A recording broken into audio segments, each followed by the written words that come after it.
जय जौहर संगवारी हो। मैं हूं आपन के संग ललिता चक्रधारी और आपन देखा तो न्यूज प्लस 21। चल एक नजर डालथन बिहना के 10 बड़े खबर में। छत्तीसगढ़ में 22 जनवरी के बंद रही स्कूल कॉलेज, राज्य सरकार हा जारी करे आदेश।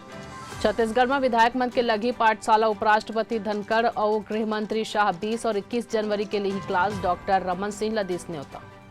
छत्तीसगढ़ में 2 दिन बाद फिर लौटी ठंड, 3 ले 4 डिग्री तक गिर सकत है तापमान। कांग्रेस आज तय करी लोकसभा चुनाव के कार्य योजना, रायपुर में प्रदेश चुनाव समिति के बैठक में शामिल हो ही पायलट। छत्तीसगढ़ में कोरोना के नवा वेरिएंट की एंट्री हुई, 25 मरीज में JN1 की पुष्टि।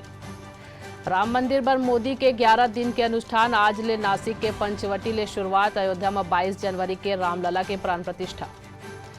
एक्ट्रेस नयनतारा के खिलाफ केस दर्ज हुई, फिल्म अन्नपूर्णी में भगवान राम के अपमान करे के लगे है आरोप। पश्चिम बंगाल के मंत्री और विधायक के घर ऊपर ईडी के रेड, नगर निगम भर्ती घोटाला मामला में तलाश जारी। केंद्रीय गृह मंत्री अमित शाह 21 जनवरी के करही छत्तीसगढ़ के दौरा। सीट शेयरिंग ला लेके आम आदमी पार्टी कांग्रेस के अहम बैठक आज। ऐसे नहीं जम्मू खबर पर हमारे चैनल लाइक और सब्सक्राइब करे पर जन बोलू। बने रहो न्यूज प्लस 21 में, आप मन के हक के बात।